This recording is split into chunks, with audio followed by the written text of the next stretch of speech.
यदि आप मोहरा ही बन के रह गए सर, तो आपको चुनने से यहाँ की जनता को क्या फायदा? उनके प्रेशर में आकर लगभग मुखिया जो पब्लिक सजा मुझे देंगे मैं भोगने के लिए तैयार। यहाँ के पंचायत सेवक हैं, उनसे आपका साठगांठ है कि विधायक मेरा करीबी है। सबसे पहले गांधीनगर को यहाँ से हटाकर दूसरी जगह बसाया जाए। मटेरियल है, इस बात को सही मानते हैं जी।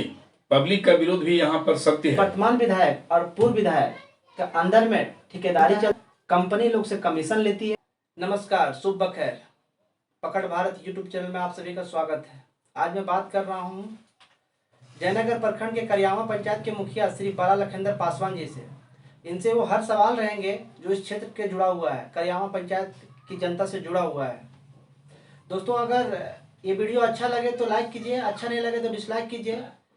जो भी सजेशन देना हो कमेंट बॉक्स में कमेंट करें, और जो चैनल को सब्सक्राइब नहीं किए चैनल को सब्सक्राइब करें। वीडियो के इस कोने में लाल अक्षर से सब्सक्राइब लिखा हुआ है, बेल घंटी दबा लें ताकि जो भी आपके क्षेत्र से मैं वीडियो डालूं विकास को लेकर के या कुछ भी को लेकर के आपके मोबाइल स्क्रीन तक सबसे पहले पहुंचे। आप यहाँ के वर्तमान मुखिया हैं, इस क्षेत्र में बहुत नाम है आपका। मुखिया के दौरान 5 साल में अपने क्षेत्र के लिए, अपने पंचायत के लिए किस तरह से विकास किया, क्या फंड आया, क्या हमारे चैनल के माध्यम से अपने पंचायत की जनता को, हमारे व्यूअर को बताना चाहेंगे? धन्यवाद। सबसे पहले मैं देना चाहूँगा आपके चैनल आपको कि आप मेरी बातों को, मेरी जनता की समस्या या जनता की यहाँ जो डिमांड रहा है हमसे, हमारा कार्य क्षेत्र जो 5 साल में हुआ है, आपके माध्यम मेरी जनता इस बात को जानेगी। मैं इसके लिए बहुत बहुत धन्यवाद देना चाहूँगा आपको। निश्चित रूप से जनता का आशीर्वाद मुझे मिला, और जनता का आशीर्वाद मिलने के पश्चात मैं जब मुखिया बना तो मेरा पहला मोटो, मैं पहला सोच बनाया कि मैं अपनी पब्लिक के लिए, अपनी जनता के लिए मैं अपना सारा 24 घंटा का समय से जितना बन पाएगा मैं पब्लिक के हित में ही दूंगा। मैंने दिया। आज एक भी पब्लिक या शिकायत शायद आप तक नहीं देगी कि मैं मुखिया के दरवाजे से, मैं मुखिया के कार्यालय से वापस आया हूँ, नाराज होकर आया हूँ, ऐसा शायद मैं अवसर नहीं दिया हूँ। मेरी भरपूर प्रयास रही है कि जनता की कथनानुसार, जनता के फेवर में, हित में जितना हो सके मैं करूँगा, और मैंने किया भी। हमारे यहाँ सरकार की जो व्यवस्था आई उसमें एक बाध्यता, चूँकि आप चैनल वाले लोग भी इस बात को जानेंगे कि सरकार मुखिया लोगों को निश्चित रूप से पंचायत एक्ट में एक जो पावर देना चाहिए था, वो पावर बहुत कुछ ऐसा है कि हम लोगों के जिम्मा नहीं है। फिर भी जो जिम्मा मिला, जो पावर दिया गया, मैं भरपूर उसका उपयोग किया और मैंने जनता के हित में काम किया।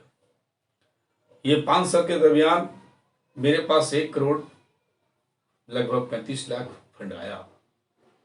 मैंने सभी गांवों में, चूंकि मेरे पंचायत में 6 गांव हैं, 13 वार्ड है, संख्या के अनुसार जिस गांव में 3 वार्ड है, जिस गांव में 2 वार्ड है, उस अनुपात मैंने वहां, उसी रेशियो में मैंने वहां का काम भी किया हूं।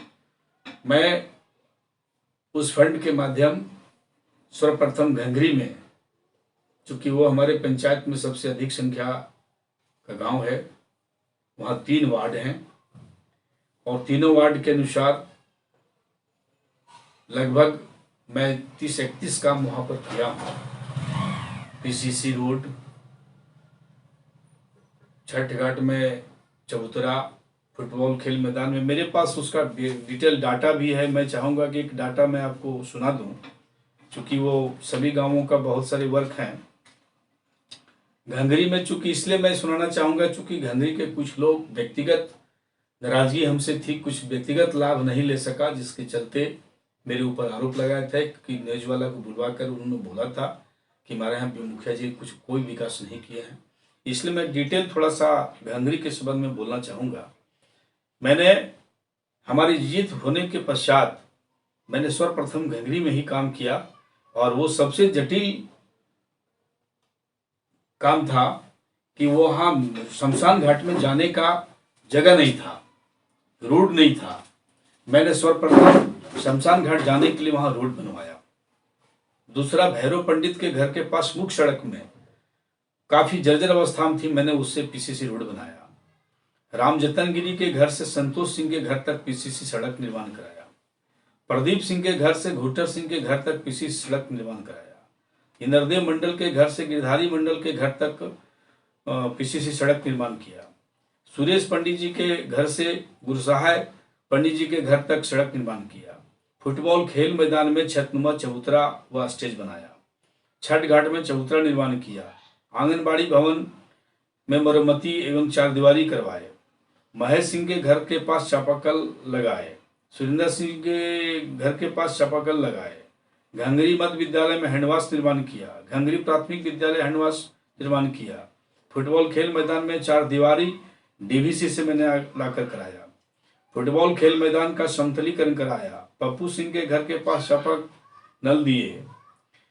रामप्रसाद सिंह के घर के पास चापा नल दिए। बनवारी मंडल के घर के पास चापा नल दिए। अरविंद सिंह के घर के पास चापा नल दिए। शौचालय का निर्माण कराया। एलईडी लाइट लगवाए। मंडप के पास चबूतरा स्वीकृति दिया हुआ ग्रामीणों के द्वारा जगह के अभाव में रद्द हुआ। शिव मंदिर से भुवनेश्वर मोदी के घर तक नाली की स्वीकृति मैंने दिया। काम आरंभ होने पर गांव के विरोध में फिर बंद हुआ। बजरंगबली मंदिर के पास जल पानी टंकी का आरंभ कराया था, जल नल का, लेकिन वो भी विरोध होकर बंद हो गया। परमानंद गिरी का गाय शेड निर्माण कराया। उपेंद्र राणा का गाय शेड निर्माण कराया। प्रभु ठाकुर का गाय शेड निर्माण हुआ। बद्री मंडल जी का गाय शेड निर्माण हुआ। संतोष सिंह के गाय शेड निर्माण हुआ। शिव मंदिर से भवानी सिंह के घर तक पीसीसी रोड बनाया। और अभी रिसेंट टाइम में बबलू राणा के घर से लेकर देवी मंदिर तक मैंने पीसीसी रोड बनाया। और ये तो हो गया हमारा फंड का। मैंने डीवीसी से बहुत सारा काम वहां कराया, फंड लाकर, अपना फंड के अतिरिक्त भी।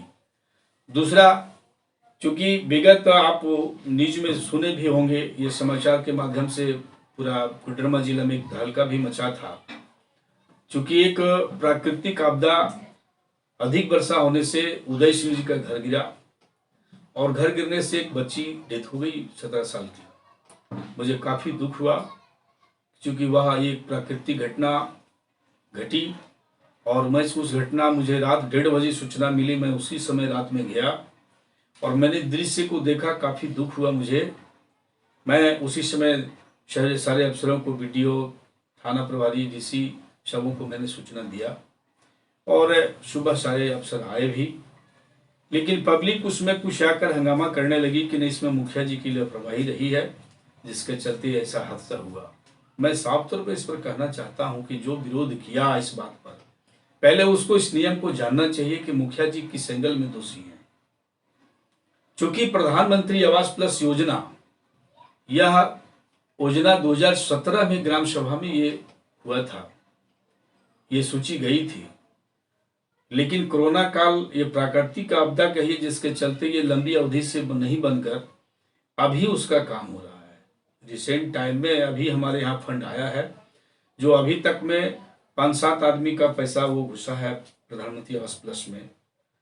तो ये साफ तौर पर जानकारी होनी चाहिए लोगों में कि मुखिया किसी अपने घर के पैसा लगा के किसी को मकान नहीं बना सकते।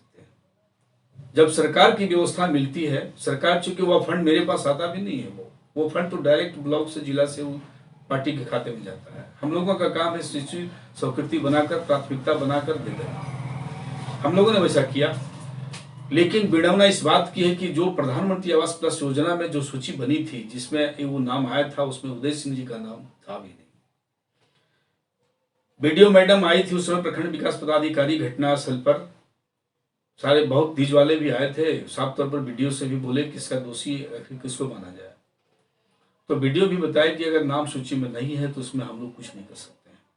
साफ तौर पर घटनास्थल पर जिनके यहाँ घटना घटी थी, उदय सिंह के हैं, उनको पूछा गया तो बताया कि नहीं, मेरा नाम 2012 में सूची में था, लेकिन अभी नहीं है। जबकि 12 में सूची में अगर नाम में था तो मैं 12 में के बाद 17 में क्यों नहीं है, इसकी जानकारी मुझे नहीं है। मैं तो मुखिया 16 में बना, लेकिन वो ग्राम सभा में नाम नहीं था।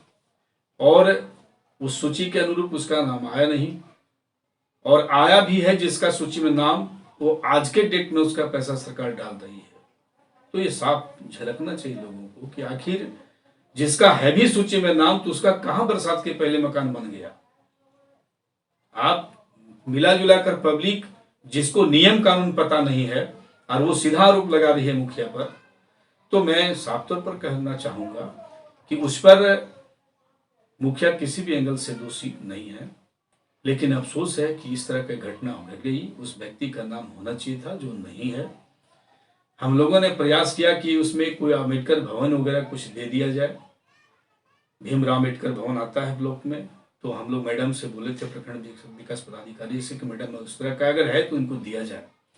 लेकिन मैडम यानी प्रखंड विकास पदाधिकारी वो सुझाव दी कि चूंकि वो 1,30,000 का ही आता है और वो दे देने से सरकारी सुविधा फिर इनको दूसरा बंद हो जाएगा, इसलिए हम लोग आपदा कर्मी से जो पैसा मिलेगा आपदा विभाग प्रबंधन से, वो ज़्यादा लाभ होगा। जो मैंने 4 लाख का हम लोगों ने प्रयास करके संक्शन उनका करा दिया है, वो पैसा आजकल लेट में इनके पास आ रहा है। और जिनका मकान डैमेज है, जिनका नाम सूची में, हम लोगों ने प्राथमिकता पर उनको मकान के लिए बन जाए, वो सारे डैमेज मकान बन जाए। जिनका क्षतिग्रस्त मकान है, जो भविष्य में बरसात में गिरने वाला है, वो हम लोग वरीयता पर हम लोगों ने सूची बनाया है। और जिला में चूंकि मेरे यहाँ 20 का ही कोटा मिला है, जो उसमें 14 एसी है और 6 जनरल में है। तो जनरल में 6 है, 6 गांव है, जबकि कुसाहर में 3 मकान गिरे हुए हैं जनरल में, और घंघरी में 1 गिरा जो नाम नहीं है, पर बट 6 मकान वहां डैमेज हैं। तो हम लोगों ने वो सबों का लिस्टिंग किया हुआ, और मैंने भी प्रखंड विकास पदाधिकारी और डीडीसी जिसे हम लोगों ने आग्रह किया है कि मेरा कुछ कोटा बढ़ा दिया जाए, चूंकि ये 6 मकान जो डैमेज हैं इनका भी बन सके, और अन्य गांव में भी जो मकान डैमेज है वो भी बन सके। तो हमारे पास 2 कोटा उस समय रिसेंट टाइम में उन्होंने बढ़ाया, जिसके तहत आज के डेट में 3 डैमेज मकान घंघरी में बनने वाला पैसा घुस गया है, बनेगा। अब कुशान में 2 मकान डैमेज हैं, वो दोनों का पैसा घुस गया है। तीसरा का हम लोग प्रयास में लगे हुए हैं। करियावा में 2 मकान डैमेज था, वो दोनों का में से 1 पैसा घुस गया है, 1 का घुसने वाला है। तो इस प्रकार मेरा जो प्रयास है कि चूंकि हमारे यहाँ 325 आवास स्वीकृत हुआ था, जो बनते हुए भी 125 हमारा इधर बाकी चल रहा है, जिसमें लगभग इस टाइम में सभी गांवों में, किसी गांव में 30, किसी गांव में 28, किसी गांव में 35 ऐसे करके स्वीकृति मिल गई है, जो ये चुनाव अवधि तक में मैं समझता हूं कि अधिक से अधिक मकान बन जाएंगे। दोस्तों, करियावा पंचायत के मुखिया एक बहुत बड़ा लिस्ट तैयार करके रखे हैं, बहुत सारे लिस्ट बना के रखे हैं कि अपने कार्यकाल के दौरान ये सारे काम किए हैं। इसमें कितना सच्चाई है ये आप लोग डिसाइड कीजिएगा, आप लोग बताइएगा। ये सारा जो लिस्ट ये जो रख रहे हैं वीडियो के स्क्रीन पे ही चलेगा, मैं लगा दूंगा इसको, आप वहां से देख सकते हैं, उसमें वेरीफाई कर सकते हैं, वीडियो को रोक करके भी देख सकते हैं। और मैं कोशिश करूंगा इसको अपने वीडियो के डिस्क्रिप्शन बॉक्स में डाल देने के लिए, ताकि आप वहां से भी जान करके कितना सच्चाई कितना गलत है ये आप कमेंट बॉक्स में भी कर सकते हैं। सर, इसमें सारे जितने भी आप लिस्ट बताए, पार्टिकुलर घंघरी के बारे में आपने इसलिए बताया क्योंकि वहाँ बहुत बड़ा हादसा हो गया था, एक बच्ची का डेथ हो गया था न्यूज में, जैसा कि आपने भी बताया कि रहा। इसमें एलईडी लाइट को लेकर के आप चर्चा किए। सर, एलईडी लाइट आप किन किन जगहों में लगाएं? उन लोगों के जगह में लगाएं जो आपके करीबी थे, या जो नियमबद्ध होना चाहिए था उस तरह लगाएं? और सर, एलईडी बल्ब में आप पे आरोप है, आपके क्षेत्र की जनता जब मैं घूम रहा था तो बताया कि वो एलईडी बल्ब में भी कमीशन किए, अच्छा क्वालिटी का बल्ब नहीं लगाए हैं। नहीं, उस पर तो सबसे पहले तो देखिए, हम तो ये कहना चाहेंगे कि जनता का भी दोष नहीं कहेंगे, क्योंकि इसमें सरकार एक नारा लगाई थी चुनाव के पहले, पंचायत एक्ट का एज ए पावर, न लोकसभा न विधानसभा, सबसे बड़ा ग्राम सभा। और इस नारा को लगने के बाद जब पंचायत चुनाव हुई, जब शक्तियां कुछ प्राप्त हुआ मुखिया लोगों को, तो जनता को एक चीज उनका माइंडसेट हो गया, उनका दिमाग में ये घर कर गया कि मुखिया ही सब कुछ है। और सही बात, अगर पंचायत एक्ट पावर को पूर्ण रूप से अगर पावर दे दिया जाए तो मुखिया बहुत सारे पावर में आते हैं अपने पंचायत क्षेत्र के लिए। परंतु सरकार से एक विडंबना हम लोगों की रही है कि पता नहीं किस उद्देश्य से या किस भाव उनके मन में है, सरकार की इच्छा में है, मन में है, दिमाग में है कि मुखिया का सारा पावर नहीं रख दिए हुए हैं।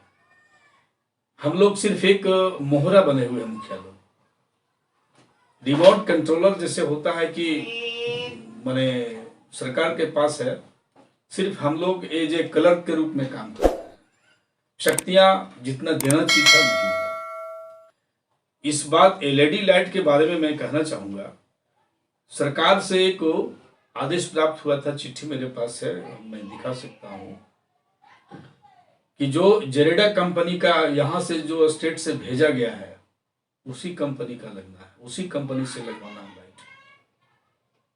मैं सारे मुखिया, चूंकि मैं जयनगर प्रखंड मुखिया संघ का सचिव ही हूँ, मैंने अपने मुखिया संघ में इस बात को रखा, मैंने बैठक करवाया और कहा कि आखिर ये जो निर्देश प्राप्त है सरकार से कि वो लाइट जेरेडा का लगेगा, जो कंपनी भेजी गई है उसी से लगेगा, तो बहुत खेद की बात है। इसमें मुखिया आखिर स्वतंत्र तो रहे नहीं, फिर हम अपने मन से लगावें, अपने इच्छा अनुसार लगावें, बढ़िया लाइट लगावें, तो ये तो हमारी शक्तियां रही नहीं। तो हम लोगों ने विरोध किया, 2 माह तक हम लोगों ने लाइट लगाया ही नहीं।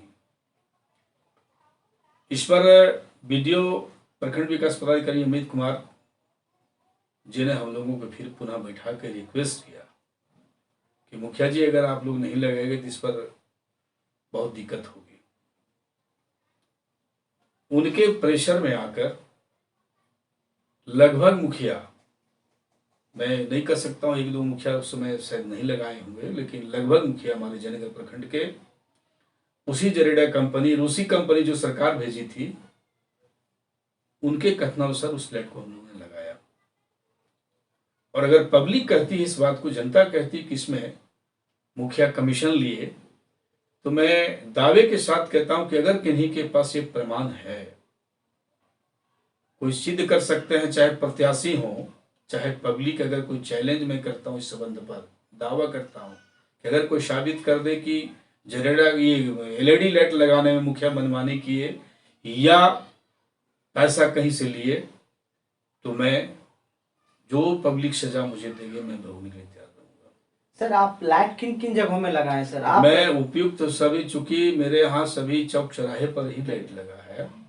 सर जैसे कि आप एलईडी जब लाइट लगवा रहे थे तो आपको लाइट लगवाने का क्या क्राइटेरिया आप एक किए थे? वो डिसीजन आप खुद ले रहे थे कि ग्राम सभा के द्वारा लिया जा रहा था? नहीं, वो एक्चुअली हम लोगों को उस समय कार्यकारिणी बैठक हमारी हुई और कार्यकारिणी मेंबर चूंकि हमारे 13 वार्ड हैं और सभी वार्ड के वो मेंबरों के कथनानुसार, चूंकि हमारे यहाँ 300 लाइट की स्वीकृति मिली थी, तो प्रत्येक चौक चौराहे पर ही लगना था, लगा भी। और सभी वार्ड के निर्देशन माने एक सहमति बनाने के बाद कि घंगरी में किस जगह लगना है, ढगुआ टोल में किस जगह लगना है, चूंकि वार्ड का मुखिया तो वार्ड ही होते हैं, और उनके परामर्श से, उनके सहयोग से मैं सभी चौक चौराहे पर लाइट लगाया। सर जैसा कि आप बता रहे हैं कि हम लोग सरकार का मोहरा बने हुए हैं, तो सर जनता आपको यहाँ पे चुनी, करियामा पंचायत की जनता ने आपको चुना अपना मतदान दे करके, यदि आप मोहरा ही बन के रह गए सर, तो आपको चुनने से यहाँ की जनता को क्या फायदा हुआ? आपने मुखिया पद का सही उपयोग क्यों नहीं किया सर? नहीं, उस पर हम ये कहना चाहेंगे, चूंकि वो हमारी पर्सनल बात नहीं है, वो एक पंचायत का पावर पर मैंने बताया कि चूंकि अगर वो जैसे एलईडी लाइट में ही आप ले लीजिए, जब सरकार का निर्देश है कि जिस कंपनी को मैं भेजा हूं उसको लगाना है, आप बताइए कि अगर उसमें मुखिया जब स्वतंत्र है, मुखिया के पास अपना ही पावर है, सारे मुखिया के पास, तो फिर वो कंपनी सरकार क्यों भेजेगी? सर आप इसके अगेंस्ट मैं इसके अगेंस्ट में अभी तक मैं उस कंपनी को पैसा का भुगतान नहीं दिया हूं।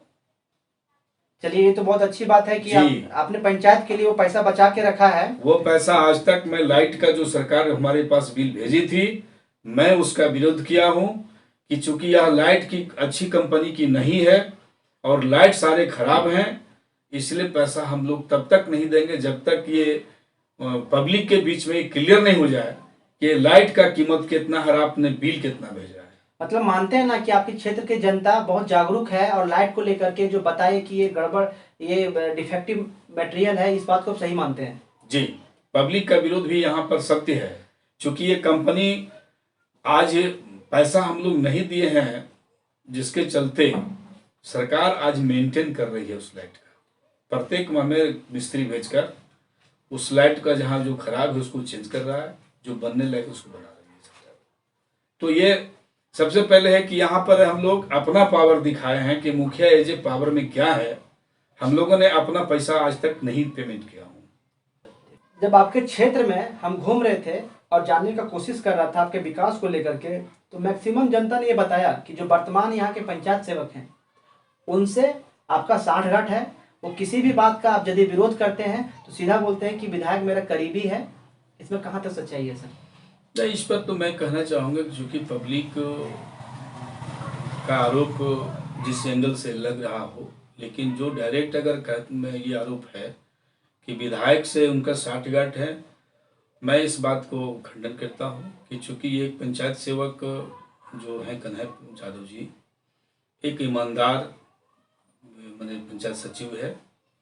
और थोड़ा सा ये है, दिक्कतें क्या है कि चूंकि एक पंचायत सेवक को 3-3 पंचायत का प्रभारी बनाया जाता है, यहाँ एक समस्या बनती है उन लोगों के लिए। और पर्सनल जो नियम संगत से हट करके किसी के द्वारा अगर बातें कुछ मांग होती है जिसका खंडन वो करता है पंचायत सचिव, तब पब्लिक उस पर आरोप लगाती है। प्रधानमंत्री आवास शौचालय को लेकर के आपके क्षेत्र की जनता ने यह भी आरोप लगाया है कि कमीशन जो होता है वो मुखिया जी लेते हैं, पंचायत सेवक भी कमीशन लेते हैं, उसके बाद ही वो आगे आवंटित करते हैं, उसके बाद ही आगे उसको स्वीकृति देते हैं। इसके बारे में आप क्या बताना चाहेंगे? वो बिल्कुल निराधार है, उस पर एक भी एंगल से उचित नहीं है। पब्लिक का अगर आरोप है तो गलत है। सबसे पहले ये बात जानिए और पब्लिक को जानना चाहिए कि चूंकि वो नियम के अनुसार, चूंकि सरकार एक सिस्टम बनाई है कि आवास वैसे व्यक्ति को मिलना है जिसके पास बिल्कुल बेघर है, पहला प्राथमिकता। दूसरा है कि जिसके पास कच्चा रूम है, 1 रूम है। तीसरा है कि जिसके पास 2 कच्चा रूम है। तो इस प्रकार के नियम पर वो पंचायत सचिव चाहे मुखिया इस नियम संगत पर जब अड़ी होते हैं तो पब्लिक को लगता है कि चूंकि पब्लिक के बीच में ऐसा भी है कि वो पक्का का रूम 4 रूम है, उसके बाद भी वो कहता है कि मुझे प्रधानमंत्री आवास दिया जाए। क्योंकि जिस समय 2011 में सर्वे हुआ था उस समय बहुतों का नाम सूची में है भी, तो उस समय कच्चा मकान था, परंतु आज उसके पास मकान 8 रूम, 10 रूम, 6 रूम इस प्रकार है, और वो भी कहता है कि सूची मेरा नाम है तो मुझे मकान दिया जाए। वैसे व्यक्ति का जब नाम हटा सूची से तो उसका आरोप हो गया कि मैंने पैसा नहीं दिया इसलिए मेरा नाम काट दिया गया, लेकिन वो उचित नहीं है। सर, ये जो आप जिस सवाल का जवाब दे रहे थे, मेरा ये अगला ही सवाल था कि उन लोगों का भी नाम आ गया है प्रधानमंत्री आवास में जिन लोगों को नहीं मिलना चाहिए था। दूसरी सबसे बड़ी बात सर कि आपके क्षेत्र की जो जनता है वृद्धा पेंशन को लेकर के, राशन कार्ड को लेकर के बहुत धांधली मानती है। उसमें मुखिया जी का कितना रोल है, अपने क्षेत्र की जनता को थोड़ा बताएं। राशन कार्ड को लेकर के ये समस्या आई है सर कि जिनका लाल कार्ड होना चाहिए था एक्चुअल में उनको मिला नहीं, जिनका सफेद कार्ड होना चाहिए था उसको अंत्योदय कार्ड, लाल कार्ड मिल गया है। इस समस्या को लेकर कहाँ तक आप दोषी हैं, मेरे चैनल के माध्यम से अपने क्षेत्र की जनता को सर बताएं। इस पर मैं साफ तौर पे कहना चाहूँगा, चूँकि जनता को इस बात से पता है लोगों को कि चूँकि सरकार बीच में जब हम लोगों ने राशन कार्ड के लिए फर्स्ट टाइम जब हमारी जीत हुई थी उस समय राशन कार्ड बनने की बातें आई थी, तो हमारे यहाँ कोटा मिला था 70 को, जबकि आवेदन आया था लगभग 400।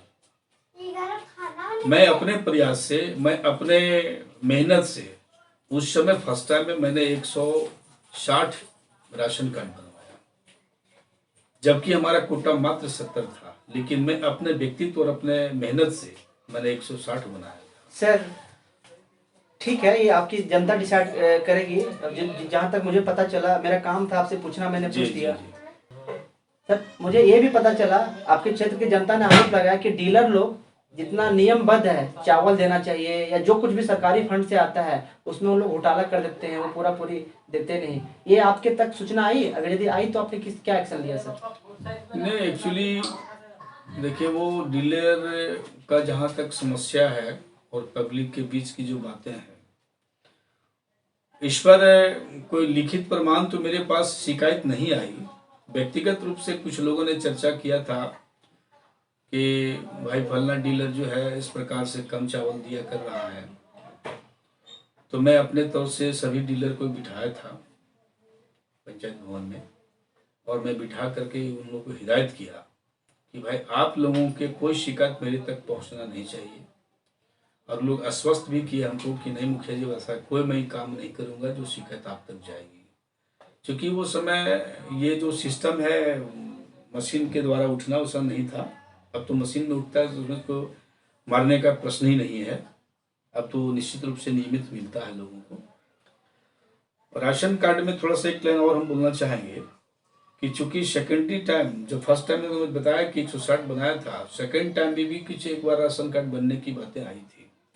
मैंने ग्राम सभा में उसको ये किया था, उस पर पब्लिक पूरा आवेदन फिर दी, तो सरकार उसमें एक टीम गठन कर दिया जिसमें मुखिया का आउट कर दिया। और टीम गठन किया, उसमें पंचायत सचिव, एक सरकारी शिक्षक, डीलर और एक आंगनबाड़ी सेविका, ये 4 लोगों के मिली भगत से, मतलब जितने आवेदन ऑनलाइन हुआ था उस पर घर घर जाकर उन्होंने सर्च किया सरकार के क्राइटेरिया के अनुसार, और उस क्राइटेरिया में जिनका जिनका फुलफिल हुआ, जो मैंने आर्ता जो रख रहे थे, उनका कार्ड बना। जैसे कि आपने बताया कि आपकी क्षेत्र की जनता आपके ऑफिस में आई, मैंने नकारा नहीं। जाहिर सी बात है, कुछ पहले ही आपने बताया कि मेरी भी कुछ मजबूरी है, जैसे सरकार का निर्देश आता है तो उस तरह से हम काम करते हैं। तो आपके पास किन समस्या को लेकर के आपके पास यहाँ की जनता आती है सर? मुखिया का काम ये नहीं होता है ना सर कि आप आधार कार्ड बनना है तो उसमें साइन कर दीजिए, कुछ पेपर वर्क बनाना है तो उसमें साइन कर दीजिए। मुखिया का काम यहीं तक तो सीमित नहीं है ना सर? आप किस तरह से आपके क्षेत्र की जनता आती है और आपने किस तरह से जैसे मैं इस बिंदु पर बताना चाहूँगा कि चूंकि जनता अगर किसी काम से, जैसे मान लिया जाए कि कोई जनता अगर आके बताती है कि हमको आवास चाहिए, तो मैं अपनी बातों से, अपनी सरकार की सिस्टम के अनुरूप मैं निश्चित रूप से वैसे लोगों को संतुष्ट कराता गया कि भाई आप अगर हारता रखते हैं, आपका नाम सूची में है तो निश्चित रूप से बनेगा। हारता नहीं है तो मैं इतना बढ़िया उनको दिमाग में समझाया कि वो निश्चित रूप से ये समझ के गए कि मेरी इसमें कोई हारता नहीं है। सर आप राजनीतिक हैं सर, गरीब लोग आते हैं, नॉर्मल टाइम में गरीब लोग ही आते हैं जो इस तरह का मांग करते हैं। आप सर कितने दिनों में सर आप ग्राम सभा करते हैं सर? ये आरोप ये भी है कि मुखिया जी मैक्सिमम जो ग्राम सभा करते हैं अपने ऑफिस में ही कर लेते हैं। नहीं, ये तो गलत आरोप है। चूंकि ये पता होना चाहिए जनता को कि चूंकि सरकारी समय के अनुसार ग्राम सभा होता है। 3 ग्राम सभा तो निश्चित रूप से सरकारी रेट से होता है। आवश्यकता पड़ने पर हम लोग भी बुला लेते हैं। आपने कभी ऐसे बुलाया सर? जी बिल्कुल बुलाया। किस काम को लेकर के आपने? मैं तो ग्राम सभा अपने यहाँ जब ये हुआ था, ये प्राकृतिक आपदा जब हुई इस बार, कोरोना को लेकर के बोल रहे हैं? कोरोना में तो हुआ ही है। इस बार भी जब घंगरी में हादसा हुई तो मैं अपने यहाँ सारे वार्ड सदस्यों को मैंने सूचना दिया कि अपने अपने गांव से एक ग्राम सभा बतौर बुलवा लो। मैंने सबको सूचना भी दिया और सबको मैंने बताया भी, मैंने सचेत भी किया कि अगर आप किसी भ्रम में हैं, जैसे मान लिया जाए कि मकान बहुतों का गिर रहा है, थोड़ा सा भी गिर रहा है, वो सीधा सीधी मुखिया जी के पास आ जा रहे हैं। मकान उधर से 4-5 तल्ला, मतलब 5 रूम 6 रूम उसके पास है भी, और जिस मकान में नहीं रह रहे वो मकान गिर जा रहा है तो उसके लिए भी मुखिया जी के पास आ जा रहे हैं। तो उस मैंने ग्राम सभा के माध्यम से उन लोगों को सूचित किया, सूचना भी दिया, जानकारी भी दी मैंने कि भाई ये मकान चूंकि आप अगर नहीं रहते, मकान वो गिर जा रहा है, तो उसके लिए अगर उसे आपका है कुछ लस्ट है वहाँ से, तो एक क्षतिपूर्ति सरकार देती है। इसके लिए आप आवेदन करो और आवेदन सीओ के यहाँ लिखिए। सीओ के यहाँ से फिर एक वेरिफिकेशन होगा, मैं अपनी तरफ से अनुशंसा करूँगा और फिर उसमें को आपदा प्रबंधन के माध्यम से जो राशि मिलेगा। सर आपके पंचायत क्षेत्र में बांझडी प्लांट आता है सर, मैक्सिमम किसान का जमीन उसके अंदर में चला गया। इसको लेकर के आप क्या सोचते हैं और सरकार से क्या मांग करते हैं सर, जिसके कारण प्लांट के कारण बहुत ज़्यादा प्रदूषण हुआ, इसको लेकर के आप कहीं किसी प्लेटफॉर्म में अपना समस्या को बताएं सर। अजय मुखिया। बिल्कुल बिल्कुल, मैं तो फर्स्ट टाइम ये 2000 इसका फाउंडेशन हुआ था 7 में, जब इसका जमीन का अधिग्रहण हो रहा था उस समय कन्हैया प्रसाद यहाँ डीसी थे। हम लोगों ने काफी विरोध किया कि भाई हम लोग जमीन नहीं देंगे, लेकिन बहुत प्रशासनिक दबाव के बाद कुछ लोग जो है सो आपस में फुट फुट करके जाके पैसा उठाने लगा लोग, और हम लोग का जो संगठन है एक कमजोर हो गया। मैंने पब्लिक अपने स्वार्थ में आकर पैसा लेना शुरू कर दी, और जब पैसा अधिकांश लोग ले लिए तो लगभग लोग पैसा लेना पड़ा लोगों को। हम लोगों ने विरोध किया था कि ठीक है, अगर पैसा आप दे भी रहे हैं, ले भी रही है पब्लिक, तो कम से कम उचित रेट मिले। तो उस समय भूअर्जन पदाधिकारी के यहाँ दिखाया गया कि भाई आपके यहाँ जो हाईएस्ट रेट में जमीनें है, वो चूंकि खरीद बिक्री जो होता है उसका एक मूल्यांकन होता है सरकारी रेट के अनुसार। उस समय जो रेट यहाँ हाईएस्ट गया था उसी का आंकलन करके सरकार उसमें पेमेंट दी, जो एक तरह कहा जाए कि हम लोगों के लिए, पब्लिक के लिए अनुचित था। लेकिन पैसा चूंकि पब्लिक उठा ली तो एक हम लोग को मजबूरी हो गई जमीन देना, और जमीन देने के बाद हम लोग को आश्वस्त किया गया था कि चूंकि ये पॉइंट बना है मेरे पंचायत क्षेत्र में, और एस पॉइंट से जितना ग्रसित, आज धुलकन से हम लोग ग्रसित हैं, डस्ट से जितना प्रभावित है, चूंकि उस समय सुशील कुमार सिंधे जब इसका फाउंडेशन हुआ था तो ऊर्जा मंत्री आए थे, उन्होंने घोषणा किया था कि अगर यहाँ पावर प्लांट बनता है तो इस क्षेत्र का बहुत ज्यादा विकास होगा, यहाँ की पब्लिक का किस्मत चमकेगी, यहाँ 15 किलोमीटर के रेडियस में पानी, बिजली, शिक्षा, सड़क, स्वास्थ्य सारा सुविधा दी जाएगी। तो लोगों को लगा था कि शायद हम जो सरकार की घोषणा हुई है हम तक आएगा, लेकिन जस्ट उसका उल्टा हुआ। आज वो 2009 से मतलब वो रनिंग पोजीशन पे है, 11 से इसका चिमनी धुआं शुरू कर दिया, और जो आज के डेट में जो एस्पॉन्ड से हम लोग ग्रसित हैं, सबसे ज्यादा ग्रसित हमारा गांधीनगर है। हमारा ही गांव डहुआ टोल का एक टोला है जो सबसे ज्यादा ग्रसित है, एस्पॉन्ड से सटा हुआ, मतलब मुश्किल से 50 मीटर दूरी पर होगा वो। और वहां के लोगों को जीना इतना दुर्लभ हो गया है कि वैसे बरसात के समय थोड़ा सा माने कम रहता है, लेकिन जहां बरसात बंद होती है उसके बाद जो डस्ट का उड़ना शुरू होता है, माने आंगन में वो लोग बाहर रह नहीं सकते, आंगन में खा नहीं सकते, अंदर खाना भी बना रहे हैं तो वहां भी उसको एगो पर्दा लगाना हो रहा है, बाहर खड़ा होना मुश्किल है, माने बहुत ग्रसित है। अगर इस प्रकार का अगर रही वहां पर समस्या बनी रही तो मैं समझता हूं कि 2-4 साल में सारे लोग बीमार ग्रसित हो जाएंगे, बीमारी से ग्रसित हो जाएंगे। तो इस संबंध में हम लोगों ने कई एक बार डीसी साहब के यहाँ, चीफ इंजीनियर के यहाँ बांझेड़ी प्लांट में हम लोगों ने आवाज उठाया कि भाई इस प्रकार का है, चूंकि ये हमारा पंचायत क्षेत्र में करियावा, गांधीनगर, डहुआ टोल, बाराडी, घंगरी बहुत ज्यादा ग्रसित है डस्ट से, इसलिए इसकी उचित कोई व्यवस्था दी जाए। सबसे पहले गांधीनगर को यहाँ से हटाकर दूसरी जगह बसाया जाए। जिस तरह से आप बताया कि आपके ऊपर जनता आरोप लगा देती है, उसी तरह से आप इसके बारे में आप आरोप लगा रहे हैं कि संतोषजनक जवाब नहीं मिला। आप मुखिया हैं सर, आप जनता के प्रतिनिधि हैं सर। यदि आपके बातों को लोग नहीं सुनेंगे तो गांधीनगर की जो बात बता रहे हैं सर, उस जनता को क्या सुनेंगे। इसके लिए आप 6 महीना में एक बार आंदोलन करके लोगों को दिखा रहे हैं कि मुखिया एक्टिव है, तो इससे तो काम नहीं ना चलेगा सर। आप मुखिया का पावर को सही यूज कीजिए सर। ऐसा है कि चूंकि एज ए मुखिया हम लोग जनप्रतिनिधि हैं, हम लोग का हथियार है आंदोलन। चूंकि मुखिया के पास तो आंदोलन के सिवाय दूसरा उपाय है भी नहीं, हम लोग जनता पर निर्भर करते हैं। सर अगर उपाय आप मुखिया का पावर यदि सब सही से पढ़ लेंगे, संविधान के द्वारा जो दिया गया है, आप जो बोलते हैं सरकार का गाइडलाइन है, अगर आप मुखिया का पावर सही यूज करेंगे तो सरकार को भी आप घसीट सकते हैं सर, सरकार को भी अपने पैर के नीचे ला सकते हैं सर। मैं उसी बिंदु पर बोलना चाह रहा हूँ कि चूंकि हम लोग आंदोलन के माध्यम से ही चाहे सरकार का काम ठप करें या डीवीसी का काम ठप करें, इसका हम लोग का हथियार है आंदोलन। और आंदोलन में जनता जरूर आरोप लगाती है, लेकिन आंदोलन में मैं पूछना चाहता हूं कि पिछले 15 दिन पहले मैंने आंदोलन किया था। एक दिवसीय धरना पर हम लोगों ने बैठा सर्वदलीय के रूप में, जिसमें सभी लोग तो नहीं आए, मुख्य रूप से 5-7 समाज सेवी जो अगुआ बनकर उस बैठक में धरना बैठे।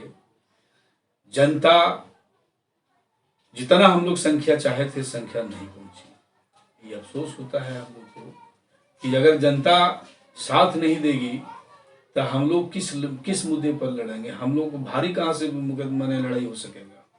इसलिए मैं जनता से भी कहना चाहूँगा कि जब कोई आंदोलन हम लोग ठानते हैं तो कम से कम जनता निश्चित रूप से हम लोग को सहयोग करे। हम लोग अपने, तब हम लोग का ताकत तो जनता है। आप करियामा के मुखिया हैं सर, यहाँ पे जो क्षेत्र की जनता बताई सर मुझे कि यहाँ के पूर्व विधायक और वर्तमान विधायक, जैसा कि आपने भी बताया कि हम लोगों का मांग था, डीवीसी का ऐलान था कि लोकल लोगों को रोजगार दिया जाएगा। क्योंकि डीवीसी लोकल लोगों का रोजगार नहीं दे रही है, आप जनप्रतिनिधि हैं, आपको अंदर की बात पता होती है जनता की अपेक्षा। मुझे ये पता चला है सर कि वर्तमान विधायक और पूर्व विधायक का अंदर में ठेकेदारी चलता है, कंपनी लोग से कमीशन लेते हैं, इसलिए लोकल लोगों का जॉब नहीं लगेगा। क्योंकि लोकल लोगों का जॉब अगर लगता है, कुछ भी घटना होती है तो लोकल लोग ज्यादा बवाल करते हैं। इसमें कहाँ तक सच्चाई है? ये कहना चाहूँगा कि चूंकि वर्तमान विधायक पूर्व विधायक का जो भी रोल बांझेडी में पावर प्लांट में रहा है, आंदोलन तो कभी नहीं हुआ जनता के हित में, लेकिन ये जब हम लोग का CSR की बैठक होती है और ये बैठक में कमेटी बन के, कमेटी में लोग विधायक प्रतिनिधि माने विधायक, सांसद व मुखिया और सरकारी रूप में आपके DC साहब होते हैं, अनुमंडल पदाधिकारी होते हैं, प्रखंड विकास पदाधिकारी होते हैं, अंचलाधिकारी होते हैं। उस बैठक में मैं कभी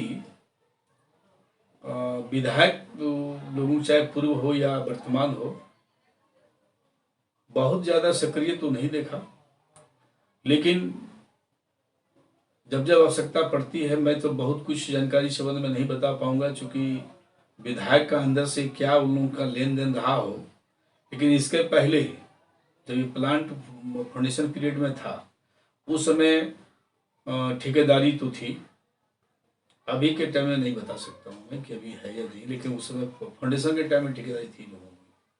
सर इसमें आप बच के निकल रहे हैं, आपको तो इंटरनली पता होगा, क्योंकि मुखिया लोगों को जो पावर मान रहते हैं उनको पता रहता है, क्योंकि आप भी उसी विधायक से काम लेना है, इसलिए शायद आप नहीं बता रहे हैं, लेकिन सच्चाई आपको पता है सर। इस क्षेत्र की जनता डिसाइड करेगी कितना सच कितना झूठ बोल रहे हैं। दोस्तों आप अभी देख रहे हैं करियामा पंचायत के मुखिया श्री बाला लखिंदर पासवान जी को। अगर ये वीडियो अच्छा लग रहा है तो वीडियो को लाइक करें, अच्छा नहीं लग रहा है तो डिसलाइक करें, और जो भी आप चैनल को सब्सक्राइब नहीं किए चैनल को सब्सक्राइब करें। जैसा कि आपको पता है कि आगामी चुनाव में करियामा पंचायत का रिजर्वेशन हो गया है सर, महिला सीट को लेकर के।